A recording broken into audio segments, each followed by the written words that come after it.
the Uber driver, the betrayal, and the collapse of our marriage. I never thought I'd be the guy sitting here writing about his wife cheating on him with an Uber driver. It sounds like the plot of a bad movie, right? But it's real life, and it's crushing me. My name's Ailes. I'm 45 years old, married to Sophia, who's 41. We have an 8-year-old son, Max. For years, I thought we had a pretty normal life. You know, the kind where you argue about who left the lights on or who forgot to take out the trash. The little stuff that feels like love, even if it's annoying. Sophia is a school teacher, organized, dependable, the kind of person who plans meals for the week and schedules doctor appointments 6 months in advance. I'm more the fly-by-the-seat-of-my-pants type, working a mid-level office job with more deadlines than dreams. We were an odd balance, but it worked, or so I thought. For the past few months, though, I started noticing things. Little changes, like how Sophia suddenly became super protective of her phone. Whenever I walked into the room, she'd swipe the screen away or lock it quickly. She always had it close, always buzzing with messages she wouldn't show me. One night, I was lying in bed and she slipped out quietly, saying she needed some fresh air. I didn't think much of it at the time, but then I found out she was gone for almost 2 hours. When I asked her the next morning, she said she just needed to clear her head. Then, I caught her once scrolling through the Uber app late at night, like 11 p.m. She was checking prices for rides to some address downtown I'd never heard her mention. I asked casually, "You're ordering a ride?" She smiled and said, "Just comparing prices, that's all." Like that made sense. Who just checks Uber fares at midnight? I kept telling myself I was overreacting. Maybe she was stressed at work, maybe I was being paranoid. But the feeling wouldn't leave me. Yesterday, everything fell apart. I was at Max's soccer practice waiting outside the field when my phone buzzed. It was a notification from Sophia's Uber app showing a ride requested to a dodgy address downtown. My heart skipped. I don't know why, but I decided to track the driver's location. That's how I found myself standing outside a grimy bar at midnight, the rain soaking my jacket, staring through a foggy window. There she was, Sophia, slipping into the back seat of a black sedan with a guy I'd never seen before. He looked about half her age, tattoos running down his arms, leather jacket, and a cocky smile that said he thought he owned the world. My chest tightened, breath caught in my throat. The world blurred. I wanted to scream, to run in and drag her away. But I just stood there, frozen, watching the life I thought I had disintegrate. Later at home, I tried to talk to her. I asked, "Sophia, what is going on? Who was that guy?" She looked at me with a smile, that fake sweet smile that didn't reach her eyes. "You're imagining things, Ailes. Maybe you need to stop being so paranoid." Gaslighting right there. I wanted to believe her. I wanted to pretend I was crazy and that I was the problem. But the doubt was gnawing at me like a rat in my brain. I'm stuck. I want to confront her, to scream and demand the truth, but part of me is terrified of what I'll hear. Do I call a private investigator? Do I dig deeper, invade her privacy, and risk destroying what little trust we have left? Or do I act normal, keep the facade for Max's sake, and hope this is just a bad dream? I don't know. All I know is this nightmare is just beginning. And the worst part? I don't even know the whole story yet. But if I thought this was bad, I had no idea what was waiting for me next. After the nightmare I shared last time, things spiraled faster and deeper than I ever imagined. That night, after Max's soccer practice, I couldn't sleep. My mind was a whirlwind of doubts, replaying every conversation and glance, twisting them into signs I had missed. It felt like my brain was on fire, and no amount of distraction could cool the flames. By morning, despite all the guilt and fear, I did the one thing I told myself I'd never do. I checked Sophia's phone. Yeah, I know. Invading someone's privacy is terrible, and I hate myself for it. But when you're drowning in suspicion, you grab at any lifeline, no matter how toxic. Her phone was locked tight, as always. She guards it like it's a treasure chest. But as if the universe was mocking me, I found the passcode taped under the kitchen sink. The kind of stupid spy movie cliche that made me want to both laugh bitterly and scream in frustration. My hands trembled as I punched in the code. Unlocking that phone was like opening a door to hell. There it all was. Texts, photos, voice notes between Sophia and Mark, the Uber driver. The early messages were almost innocent. Playful teasing, emojis, compliments like "you looked amazing today," "can't wait to see you," "don't tell Ailes." Each one felt like a punch in the gut. But as I scrolled down, the tone darkened. The messages became furtive and urgent.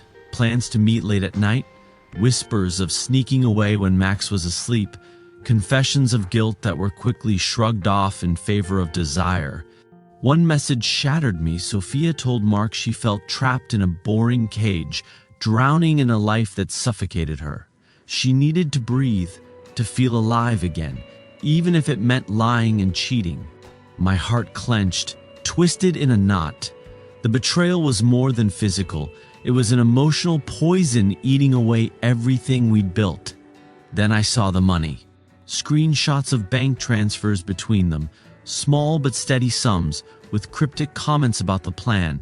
A way out, a fresh start, a secret escape. I sat there for what felt like hours, phone in hand, stomach churning, mind racing. Was Sophia a victim, or was she the mastermind of some scam? The questions haunted me. Later, when Max was at school, I finally confronted her. "Sophia," I said, voice barely steady, "I know about Mark, the messages, the money." She looked at me with a cold, unreadable expression, part disbelief, part contempt. "You're paranoid," she snapped. "You're imagining things." I slammed my phone on the table. "Don't lie to me." She rolled her eyes, dismissive. "Maybe you need help. Seriously." Classic gaslighting, the oldest, cruelest trick in the book. But then I showed her the bank transfers, the undeniable proof. Her smug facade crumbled, replaced by raw panic. "Okay," she whispered. "Yes, it's true." She confessed it all. It started as a fling, a stupid mistake with a man who made her feel alive, unlike me, the boring, predictable husband. Then the money, the plan to escape, the dream of a new life without me. She said she wasn't sure if she wanted to be married anymore. I felt like I'd been gutted, left raw and bleeding. I asked why she kept it all from me. Why risk everything we had? "Because you'd never understand," she said bitterly. "You never do." I wanted to scream, to cry, to beg. Instead, I sat numb, broken. And the worst part, she hinted there was more. Darker secrets she wasn't ready to share. It wasn't just cheating, it was dangerous. I don't know what comes next. Divorce, custody fights, or trying to salvage what's left of my shattered life. But this nightmare, it's only just beginning. And I had no idea how much worse it would get. It's been 3 months since my world fell apart. I thought the hardest part was knowing about Sophia's betrayal, but that was only the start of a brutal, exhausting nightmare. Right after I confronted Sophia and she admitted to everything, the news spread like wildfire, faster than I could have imagined. It felt like overnight, everyone knew. Family, friends, neighbors, even coworkers. Somehow, the private hell I was drowning in became public gossip. My phone wouldn't stop buzzing. Calls and texts poured in. My parents called, their voices shaky, full of worry and disappointment. My sister sent messages dripping with a mix of sympathy and silent judgment. "You should have seen it coming," she wrote once. "Thanks, sis." Real supportive. My friends?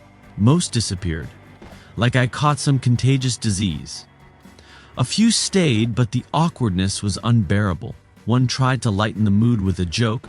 "Well, at least it's not on Facebook Live, right?" Yeah, hilarious. Just what I needed. At work, things got awkward quickly. The HR lady accidentally overheard me mentioning personal issues in the break room. Next thing I knew, I was getting emails asking if I needed time off or counseling.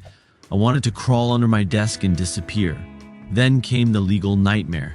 Sophia wasted no time filing for separation, with a lawyer who looked like she came straight out of a courtroom drama. We tried mediation, A miserable attempt to keep things civil, mostly for Max. The mediator sessions were brutal.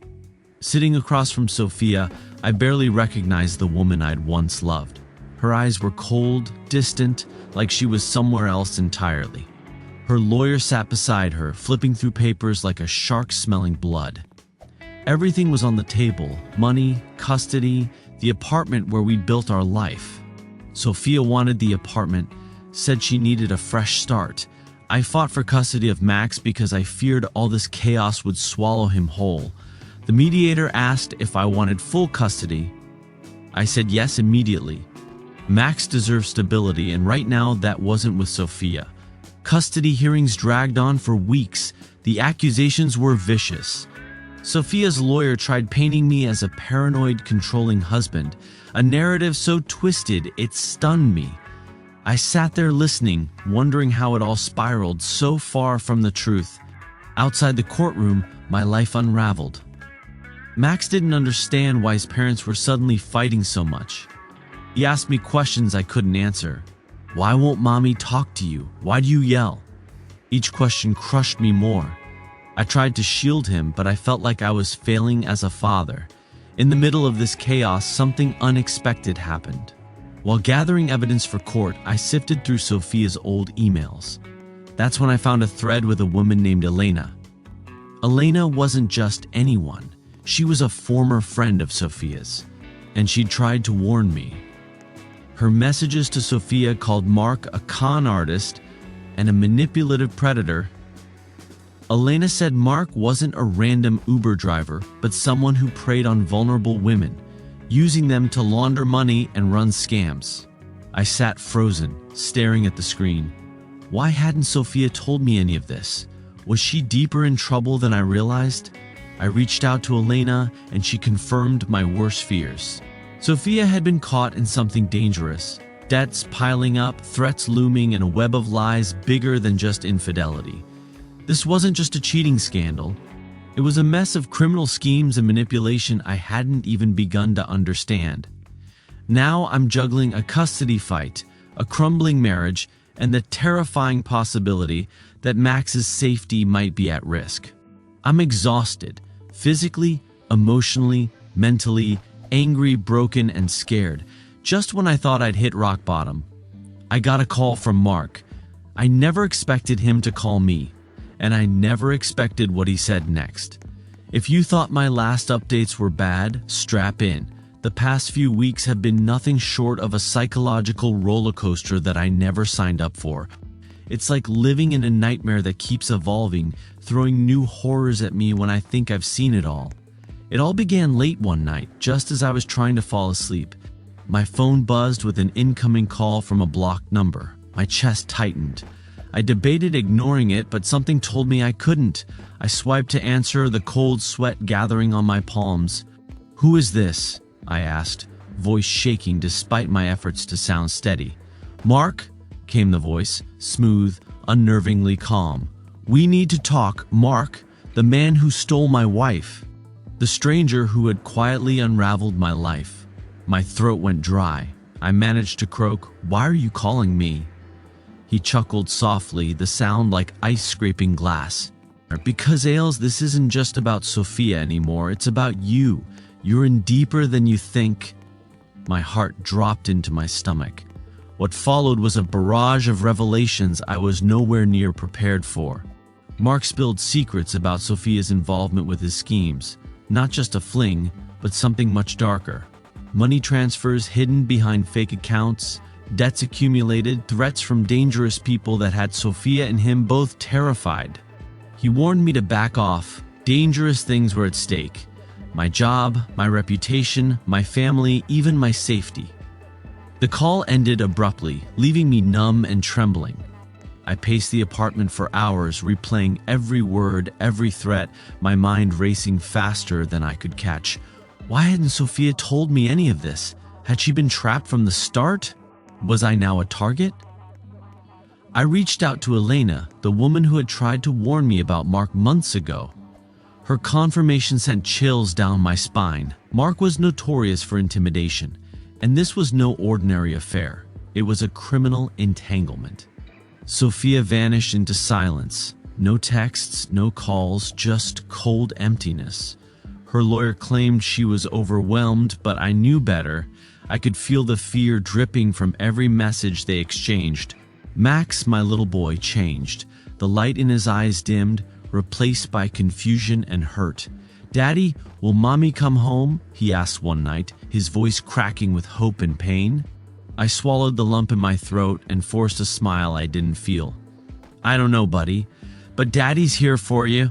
Those words felt hollow. I was falling apart inside, trying desperately to be the rock he needed. I hired a private investigator, desperate to unravel the mess without alerting Sophia or Mark. The investigator uncovered a web of financial trickery, ominous connections, and evidence that Sophia might have been coerced, blackmailed into silence and complicity. But the darkest discovery was that she wasn't entirely innocent. Deception, secret meetings, choices that fanned the flames of this disaster. Friends slowly disappeared or distanced themselves, whispering behind my back.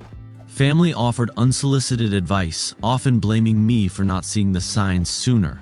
Court dates loomed like dark clouds, each one a battle for custody, for truth, for some semblance of justice.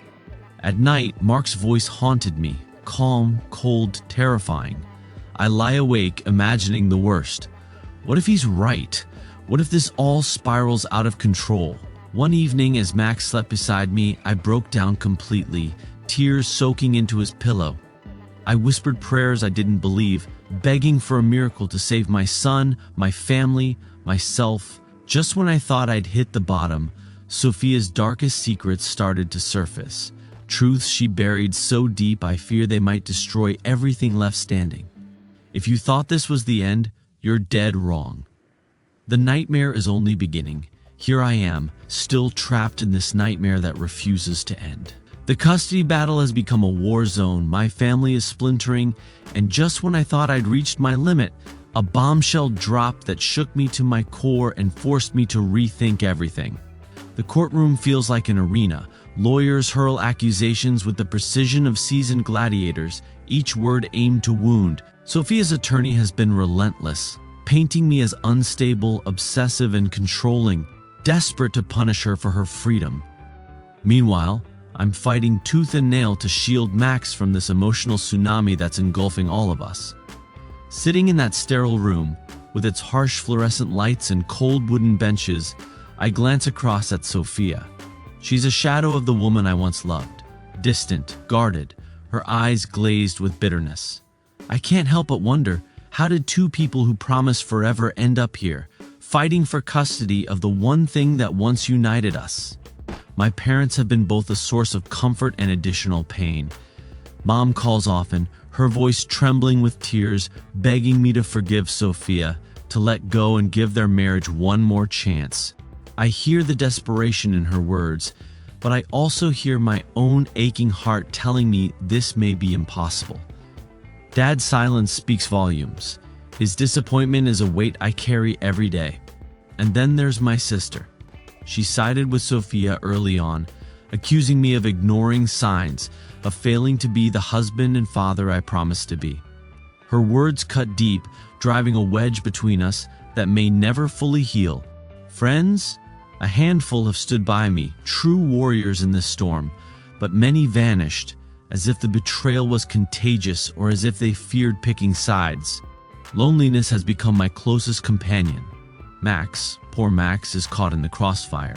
He's mostly with me these days, but visits with Sophia are scheduled and carefully supervised.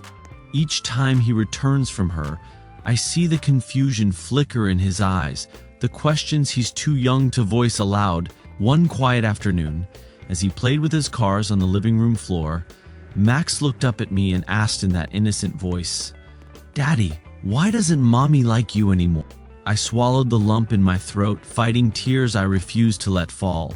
I scooped him into a hug and whispered, "She loves you, buddy."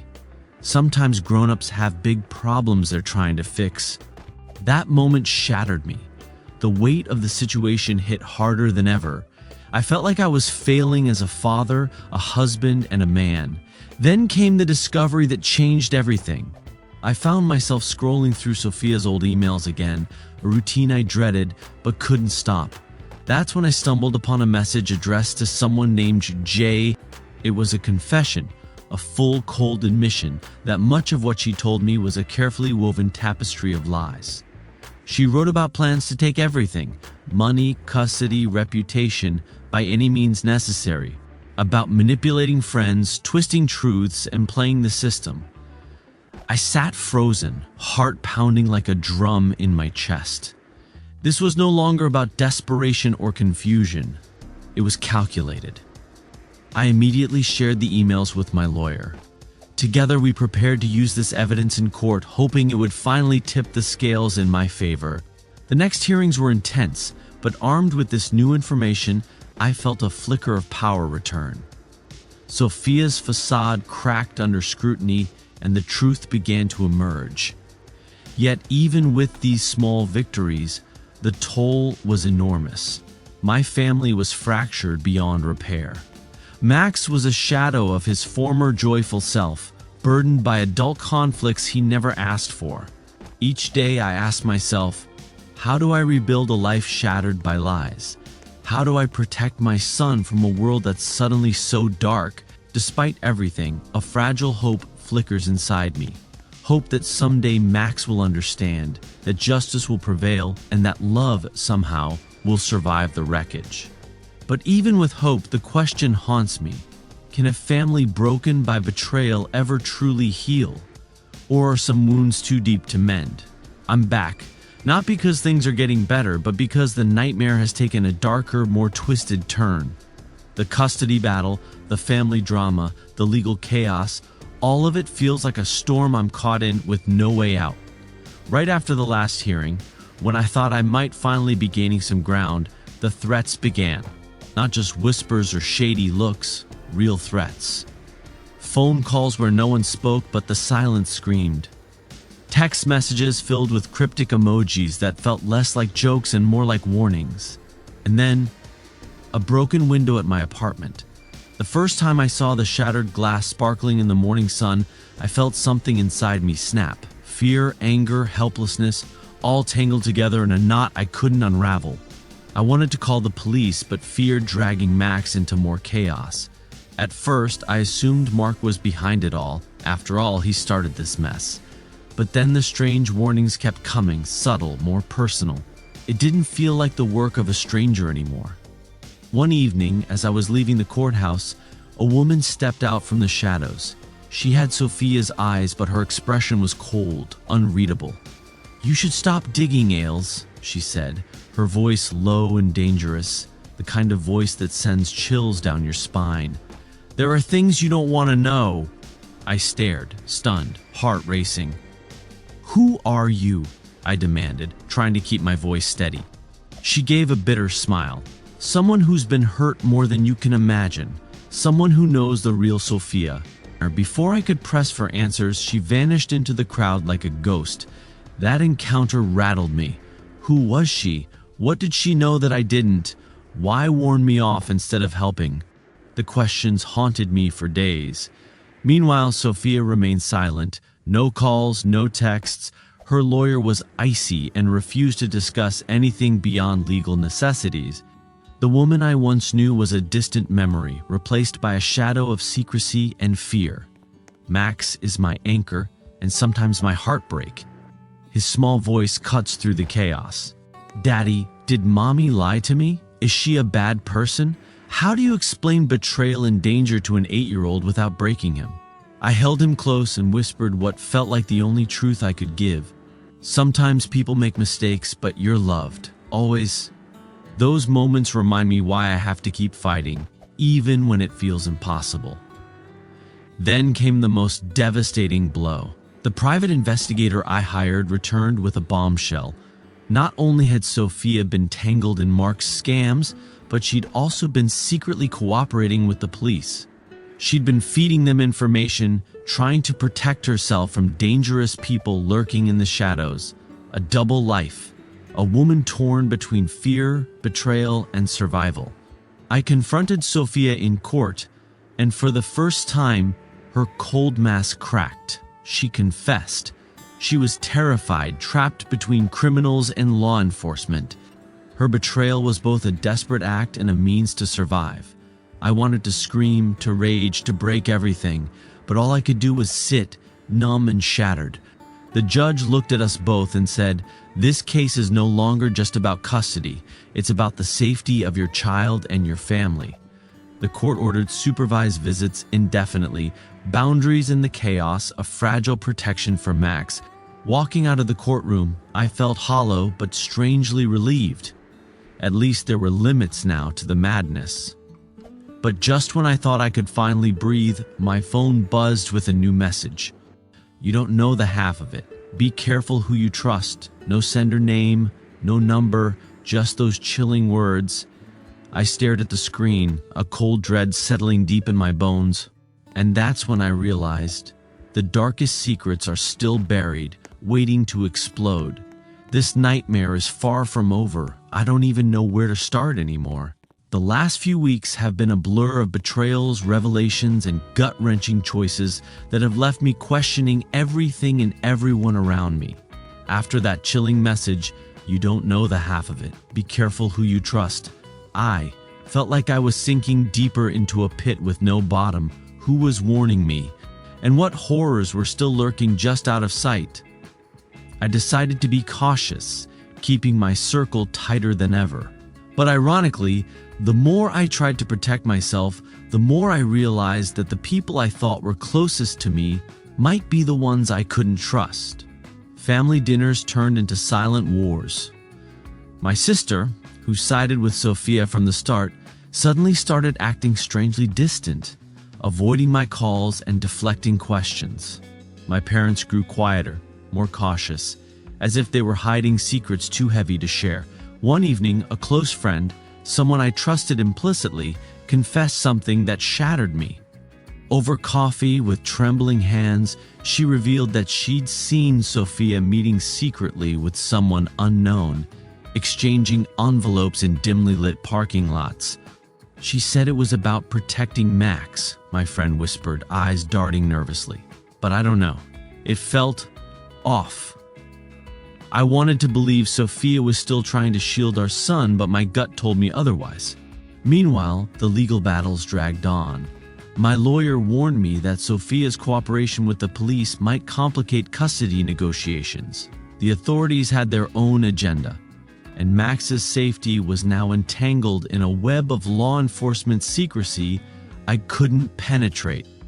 Every hearing felt like a chess match, with invisible pieces moving behind the scenes, shifting the game in unpredictable ways. I started to question everything Sophia told me. The confessions, the tears in court, they all felt rehearsed, like parts in a play designed to win sympathy. One night, I found myself scrolling through old messages on Sophia's phone, messages she thought I wouldn't see. The conversations were cryptic, full of code words and references to people I didn't know. I confronted her via text, demanding answers. Her reply was cold, dismissive. Some things you're not meant to know. That hit me like a punch to the gut. I realized the war we were fighting wasn't just ours. It was part of something bigger, darker, a tangled mess of lies, secrets, and power plays I was barely equipped to handle. Max noticed the tension too. One evening, as I tucked him into bed, he looked up with wide, innocent eyes. "Daddy, why does Mommy hide so much from us?" I swallowed my pain, forcing a smile. "Sometimes grown-ups have complicated reasons, Max, but no matter what, I love you more than anything." That moment made me promise myself I'd do everything to protect him, no matter the cost. But the cost was already high.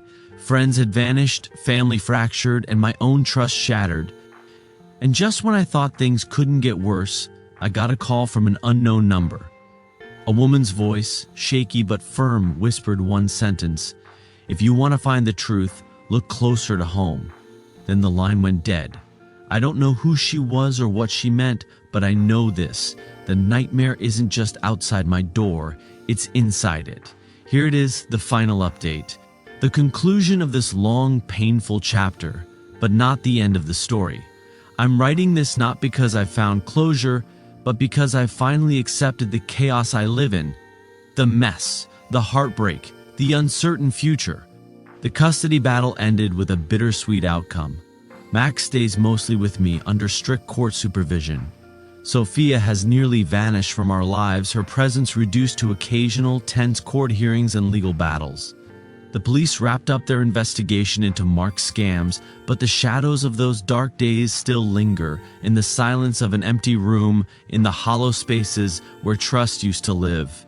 The truth I uncovered was far from simple or pure. Sophia's betrayal wasn't just a moment of weakness or a reckless mistake. It was a desperate act of survival. A woman caught in a web of fear, manipulation, and danger, trying to stay afloat in a world that offered no easy way out. I confronted her one last time in the empty apartment she left behind. The place was eerily silent, the walls whispering memories of happier times. She looked at me with tired, haunted eyes, no masks, no defenses. "I never wanted to hurt you, Ailes," she said quietly. "I was drowning. I thought I could keep us both alive by any means necessary, even if it meant losing myself. I wanted to yell, to demand answers, to fix the broken pieces with words and promises. But all I felt was a profound sadness for the woman I loved, for the lies, and for the irreparable damage." "I loved you," I said softly, voice breaking. "I still do, in some shattered, fractured way. But love isn't enough when trust is broken." Tears traced silent paths down her cheeks. Max came to say goodbye that day too. His small hands clung tightly to mine, eyes wide and confused. "Daddy, will Mommy come back?" I swallowed the lump in my throat, fighting the flood of emotion. "Not right now, buddy, but I'm here, always." Since then, life has been a strange mix of relief and emptiness. I moved into a smaller apartment, started therapy, and began to rebuild a fragile routine for Max and me. Some days I feel like I'm finally breathing again. Other days, the weight of all that's happened threatens to crush me beneath it. Friends who left during the chaos have been replaced by new faces, people who accept me, flaws and all. I'm learning to forgive, not Sophia, but myself. For the blind spots, the misplaced trust, the moments I ignored the signs, for believing in a future that never came. I've come to understand that survival isn't always about winning or being victorious. Sometimes it's about endurance. I still don't know all the truths. Some secrets remain buried, and maybe that's for the best. Some wounds are too deep to heal completely. Because some stories don't have neat endings. Some stories are messy, painful, and unfinished. And maybe that's what makes them real. I've also realized that pain changes you. It forces you to look at yourself honestly, your weaknesses, your mistakes, your capacity to forgive and move on. I'm not the same man I was when this all started. I'm scarred, yes, but also stronger in ways I never imagined. Max is my light in the darkness. His laughter, even on the darkest days, reminds me why I have to keep going. And though the future is uncertain, I'm ready to face it. One day, one moment at a time. So here I stand, broken, battered, but still standing. Ready for whatever comes next, even if I don't know what that is yet. Thanks for sticking with me through this. If there's one thing I hope you take away, it's this. Love can break you, but it can also teach you how to survive. Maybe one day the pieces will come together, or maybe they won't. But for now, this is my truth, my story, my off my chest.